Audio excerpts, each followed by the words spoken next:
sinabi ni Mrs. Alameda? Yes, Your Honor. Yes, go ahead. Anong masasabi mo doon? Sa tungkol po sa CCTV, nasa palengke po ako nung araw nun. Who has access to the system is punong Barangay Freeman. Na kay Kapitan daw po yung password ng sir, ng CCTV sir. Chairman Freeman, willing ka ba mag-undergo ng polygraph test na wala kang ginawang magic sa CCTV footage? Yes or no? No, Your Honor. High profile yung pagkapatay. Ano pa, opisyalis pa ng bayan mo. Mataas pa sa'yo. Vice responsible na yon. Tama. So dalawa lang ibig sabihin nito. Inutil ka o sinungaling ka? Hindi nga, dalawa lang. Kasi Hindi po ako. In connection na rin po sa mga na-discuss na issue na, Your Honor. The dead cannot cry out for justice. It is the duty of the living to do so for them. First, I would like to thank and greet the members of the Committee on Peace and Order and Dangerous Drug, headed by our very own Senator Ronald Bato de la Rosa. The web of conspiracy and illicit planning is slowly unfolding, with each piece of evidences and revelations being brought out in this Senate hearing. We have heard and seen how these personalities, in the gruesome murder of our husbands, have shown their link and participation in this web of conspiracy. In order to at least provide and clarify the denial raised by Honorable Mayor Chan, I have compiled documents to prove the following. Contrary to the allegations that there was no ombudsman case, a certain Jose S. Alias of Apari, Cagayan filed on March 4, 2022 cases for anti-graft and corruption practices, misconduct, and dishonesty, which was endorsed by the Ombudsman to COA Regional Office 2 on December 2, 2022 for evaluation within a period of 45 days. But sadly, to date, such evaluation has not been submitted by COA Region 2. Likewise, the case filed by my husband on January 11, 2022 against Mayor Chan, docketed as Administrative Case Number 002-2022 before the Sangguniang Panlalawigan for violation of Section 60 of Republic Act 7160 in relation to R8 3019 as amended, have not commenced any proceedings. In this vain effort to exculpate himself, Mayor Chan claims that he does not know Abordo, but Dennis de Guzman admitted that he is his brother-in-law. Also, Dennis de Guzman and his other security personnels who are from Nueva Vizcaya and Ecija admitted that they were chartered by Romel Oseña, his best friend and classmate, to be his security guards. Abordo, upon learning that he is implicated in the murder, suddenly disappeared from his residence. Flight is an evidence of guilt. Or is this a scheme to avoid investigation of Abordo? Per NBI's report, they revealed that a pickup driven by Mr. Romel Oseña was seen tailing the vehicle of my husband. But when the Isuzu Adventurer was burned and later on the ownership of Abordo was directed to him, Romel Oseña was allegedly kidnapped. Is this a ploy to deter the investigation on Romel Oseña? Nawawala po ang mga vital personalities in this case, Your Honors. The question is, who is hiding and financing these persons? The authorities should locate Abordo and Oseña in order to unearth the participation in these heinous crimes. If Mayor Chan is indeed innocent, as he claims, I challenge him to execute a waiver before this committee in order that all his electronic communications will be scrutinized and in order Globe to provide this committee all the messages and calls prior to and after the murder of the Apari Six.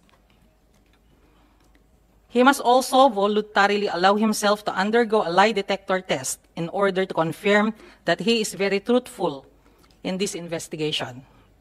Further, considering that Dennis de Guzman categorically admitted that he is using the firearm of Mayor Chan, Mr. Chan's LTOF should be cancelled and revoked.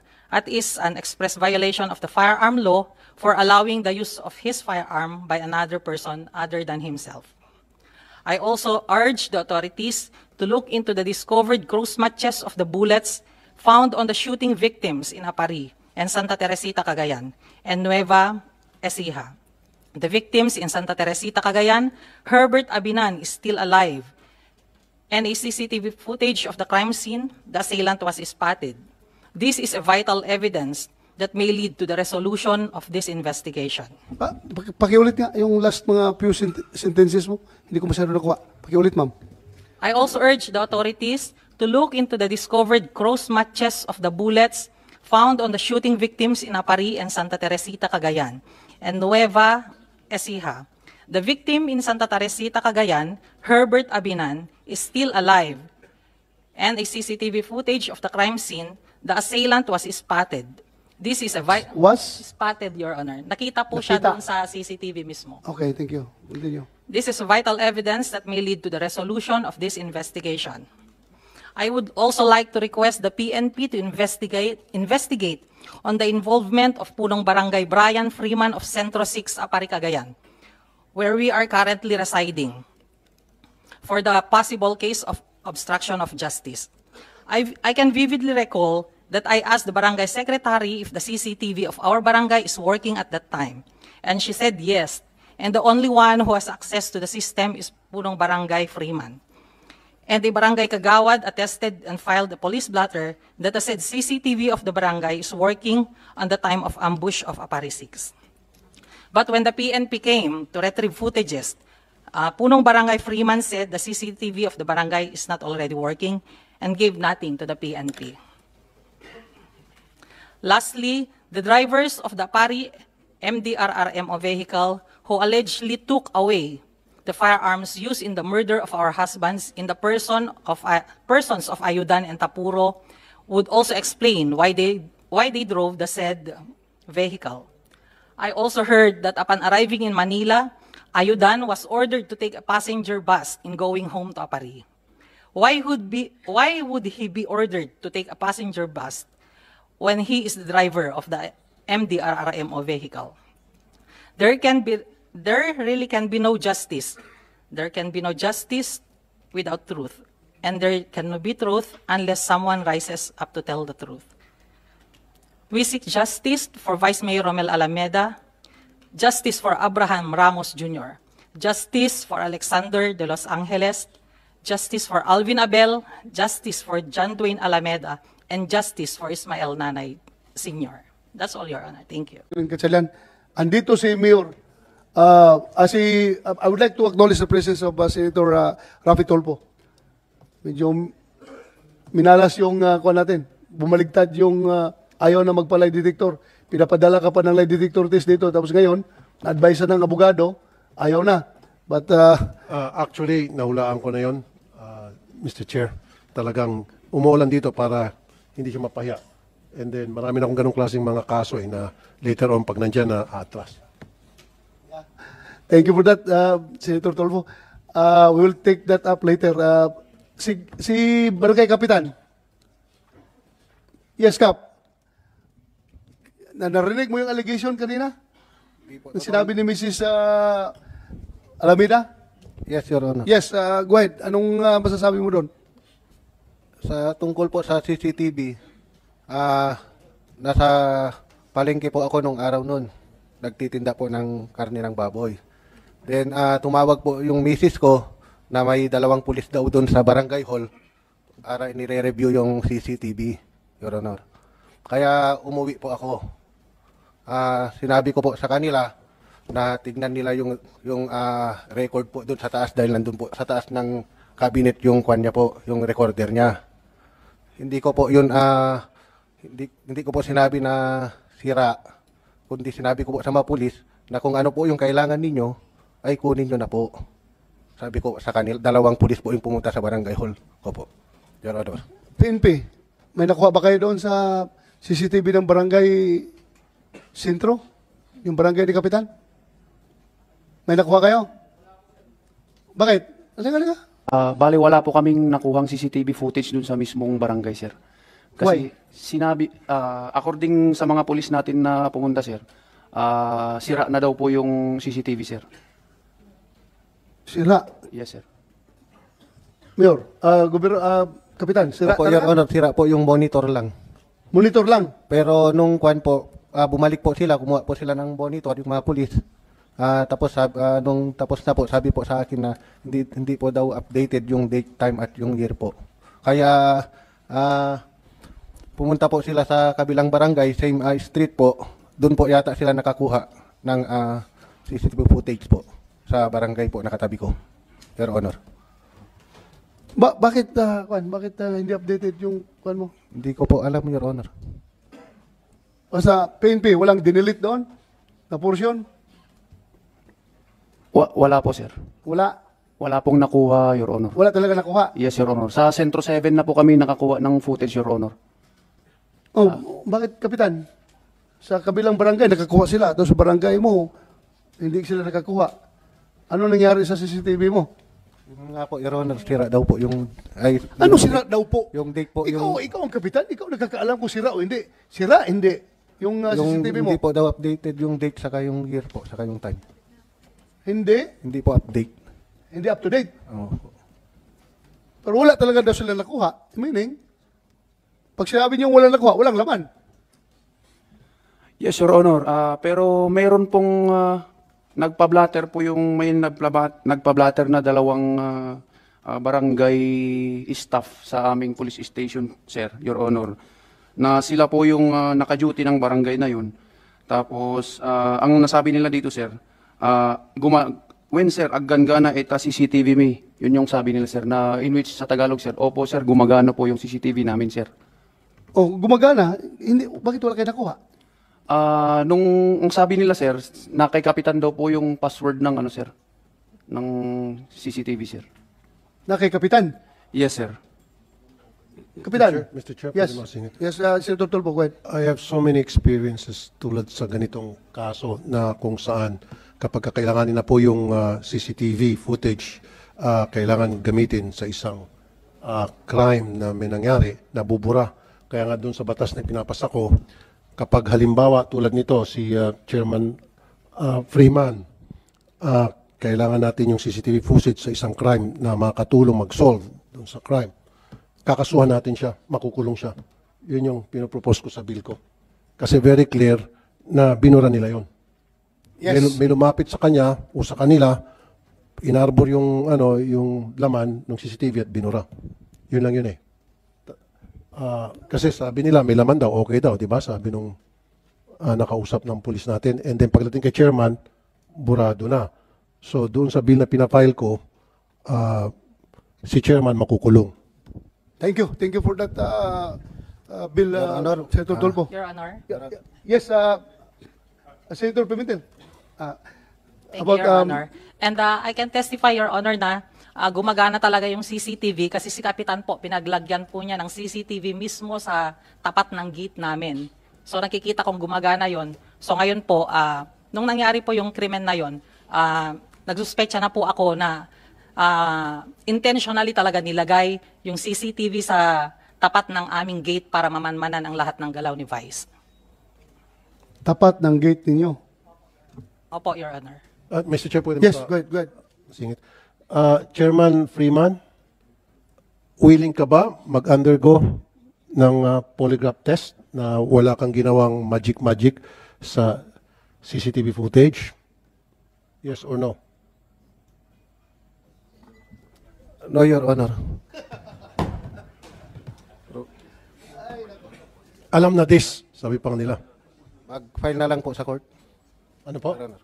Bakit no? Gusto ko lang malaman. Curious lang kami. Although karapatan mo yan, kasi wala namang pilitan, voluntary to, at hindi naman tatanggapin din sa korte yung resulta ng polygraph test. Gusto ko lang malaman, curious lang ako, bakit? Kasi usually kapag ikaw ay malinis ang konsensya mo at gusto mong makatulong para mapaayos yung imahe mo, ay kung talagang inosente ka, mag-oo ka, di ba? Parang ako, kung wala akong kasalanan, gusto ko malaman ng buong mundo, malinis ako, I will submit myself to a polygraph test. Ikaw, ayaw mo, bakit? At kailangan pang bumulong ang iyong abogado. Proper proceeding na lang po, Your Honor. Ano po? Proper proceeding na lang po, Your Ano Honor. po?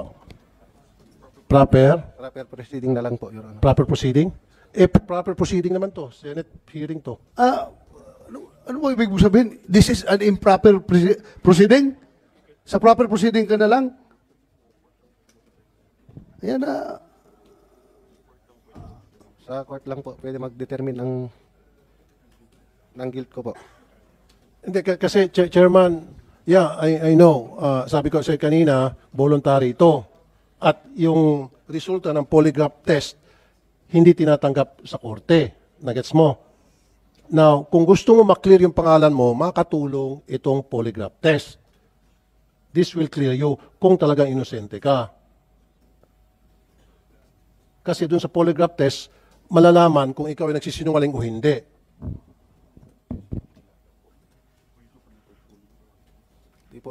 Hindi po reliable yung kwan po. Ano po? Hello. Hello. Sige po. Bulong Pamor. Hindi po reliable yung kwan, yung Hindi reliable. Your Honor. Ginagamit ito ng different authorities natin. Ginagamit ito ng NBI, PNP, FBI, CIA, ginagamit ito. So how can you say na it's not reliable? Sino ka ba para sabihin hindi reliable? Samantalang itong mga malalaking ahensya ng pamahalaan dito sa Pilipinas, maging sa abroad, Europe, US, ginagamit ito. Tapos ngayon, ikaw sasabihin mo, hindi reliable. Who are you to say that? Hindi po acceptable ng Supreme Court, Your Honor. Sinabi ko na kasi hindi acceptable sa korte. Oo nga. Pero yung reliability, it's not for you to say that. Because you're not an expert. Pero I'm telling you, sa ibang bansa, nag-rely sila sa kanilang pag-iimbestiga para to ferry out the truth. Sabi ko na sa iyo, alam mo yung FBI, Federal Bureau of Investigation, ginagamit to ng FBI. Maging yung CIA, ginagamit to, Central Intelligence Agency. Sa Europe, ginagamit to. Law enforcement sa iba't ibang bansa ginagamit to. Sa Japan, ginagamit to. Pag sa screening process, para bago ikaw ay maging pulis, dumadaan ka sa tinatawag na polygraph test doon sa mga recruits sa Japan. So, now you're saying na hindi reliable, sino ka? Kasi dito malalaman, Mr. Freeman, kapag ikaw ay sinalang sa polygraph test at inabot ka ng nervyos dahil meron ka kinakatakutan, doon malalaman na ikaw ay nagsisinungaling o hindi. Anyway, yes. So, hindi ka papayag? Ayaw? Hindi po, Your Honor. Okay. Okay. Yes, go ahead, Senator Pimentel. Abang kausap na natin si Barangay Captain Brian Freeman. Ano po yung barangay nyo, Kapitan? Barangay? Kay Centro 6 po, Your Honor. Centro 6 yan, ang Apari. Okay. Si Vice Mayor Alameda ay residente ng barangay. Meron pa bang sa 6 na namatay in addition to the Vice Mayor na taga barangay nyo po, Centro 6? Wala na, Your Honor. Wala na si Vice Mayor. So, yung namatayan ka ng high profile constituent mo, resident mo, Vice Mayor nyo pa. So, gusto mo sigurong masolve itong krimen na to, Kapitan? Yes, Your Honor. Siyempre, ganyan dapat ang attitude. Namatayan ka as a kapitan ano na mga kilos mo para nakita natin na gusto mo masolve itong krimen na ito? Pakiulit nga po, Your Honor. Ikaw, barangay captain ka, namatayan ka na isang residente, ambush ba? 6 ang patay, isa doon, residente mo, constituent mo. Kapitbahay ba? Kapitbahay mo. High profile yung pagkapatay. Ano pa, opisyalis pa ng bayan mo, mataas pa sa'yo, Vice Mayor. Siyempre, sabi mo, gusto niyo ito masolve, di ba? Ano na yung mga acts of cooperation mo na masasabi mo na nagpapakitang gusto mo masolusyonan itong krimen na ito? Willing po ako mag-participate sa court po, Your Honor. Pero yung, for example, yung hinihingihan ka lang ng mga CCTV footages na sana, hindi naman natin alam kung makakatulong o hindi, pero anong kinilos mo ron? Yung napakasimpleng request na yon, nagpakita ka ba ng kooperasyon mo? Na, o sige, tignan natin yung CCTV, baka may maitulong na footage doon para masolve itong krimen na to. Ginawa mo ba yun? Opo, Your Honor. Okay. Oh. Pero hindi mo alam, no? Hindi mo alam kung sira, kung may footage o wala. Opo, hindi ko po alam na sira po, Your Honor. Hanggang ngayon nga, parang lito ka pa rin. Kung sira o hindi, may footage o wala, hindi mo alam, di ba? Hanggang ngayon, hindi mo Meron, alam. Your Honor, pero hindi po daw updated yung time, date, saka yung year po, Your Honor. Yun po ang sabi ni yung dalawang pulis na pumunta po sa barangay ko, Your Honor. Oh, ibig sabihin lang, siguro ang pagkaintindi ko, Mr. Chairman, siguro yung footage, wala yung time stamp or date stamp doon. Hindi tama, pero... Opo, Your Honor. So, wala na kayong effort malaman kung kailan ito. Ito yung last week, ito yung last month, ito yung kahapon, ito yung ngayon. Wala na kayong effort na gano'n. Dahil lang sa walang time stamp or date stamp, wala na, give up na. Ganun lang. Hindi na po bumalik yung mga kapulisan po natin, Your Honor. Pumunta na po sa kabilang barangay. Nga, sila yun. Pero ikaw, akala ko gusto mong masolve tong krimen na to. Wala nang effort pagkatapos nun. Hindi naman na bumalik yung mga kapulisan. So nakadepende nga sa kagustuhan din nila masolve ito. So, parang hindi ka excited na masolve ito eh. Kasi kung ikaw kapitan, namatayan ka kapitbahay mo, vice mayor mo pa. Hindi ba proud ang barangay mo na sa'yo nakatira ang vice mayor ng bayan mo? Di ba? Proud kayo? Yes, Your Honor. Oh. Pinatay. Then yun lang. Reactive ka lang. Humingi ang polis, hindi na bumalik ang polis, hindi ka na rin interesado na tulungan, masolusyonan ang krimen. Mr. Chairman, parang napaka-passive ng ating kapitan sa Centro 6 Apari, Cagayan. Kasi, yung I'm sure highest ranking na niya yun eh. Highest ranking local government official na nasa barangay niya. Price possession mo nga yun eh. Price resident mo nga yun eh. Di ba? Kung pinatay yun, di siyempre, exert all effort ka, patulungan yung pamilya, constituents mo. Well, anyway, nakita po natin the passivity of our barangay captain. Thank you po, Mr. Chairman. Mr. Chair, pwede Yes, mo singit? Isang tanong lang. Go ahead, Senator Tolpo. Mr. Chair, balik lang ako kay Barangay Chairman. Sino pong responsible sa pag-maintain ng CCTV ninyo sa barangay? At gaano po kadalas ninyo tinitingnan kung okay ba yung inyong CCTV, kung okay ba at gumagana? Sino po yun?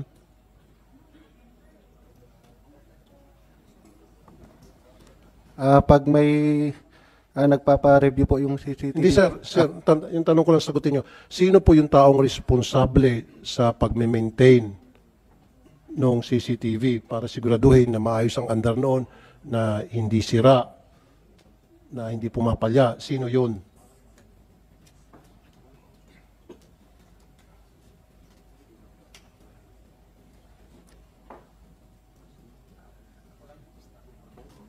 Buong konsil po, Your Honor. Sino po? Buong konsil po.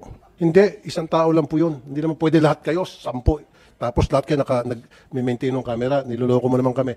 Isang tao lang yan. Sino po yung nag-maintain? Senator Tolpo, the mere fact that sinabi ng police na may hawak ng password nung CCTV niya, si Kapitan, so siya lang ang magtitinker-tinker nung system na yan. Kasi siya lang may hawak ng password. I'm leading to that sana. Kasi narinig ko sinabi ng PNP natin. Nabubulo na nga siya, hindi niya masagot eh. So, i-shortcut na natin. So, ikaw yung responsible na yon. Tama. So, dalawa lang ibig sabihin nito. Inutil ka o sinungaling ka. Hindi nga, dalawa lang. Kasi Hindi po ako inutil ka, so hindi mo na-maintain. Kasi kung na-maintain mo yun, tamang maintenance dyan at on a regular basis, sinisiguro mo na maayos ang andar, then hindi ka inutil. Ginagawa mong trabaho mo. Okay? So, ngayon, walang CCTV, walang pakinabang ating mga otoridad sa investigasyon. Dalawa yun. Nagsisinungaling ka, napaka-inutil mo. Alin doon? Isa lang pipiliin mo. Or gusto mo bumulong ulit sa, abogado? Sige, anong gusto mong tawagin kita? Inutil o sinungaling? Wala po doon, Your Honor. Hindi, isa nga lang. Last na. Di ba tama ko? It's either inutil ka kasi hindi mo ginawa yung trabaho mo or nagsisinungaling ka sa amin dito. Alin doon sa dalawa? Ako, all of the above. Salamat, Mr. Chair. Thank you, Senator Tolpo.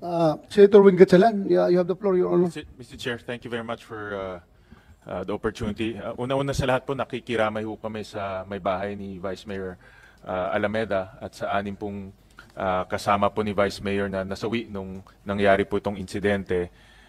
Alam niyo, Chairman, my mother was born, raised, studied in Apari. No? Tubong Apari ho siya.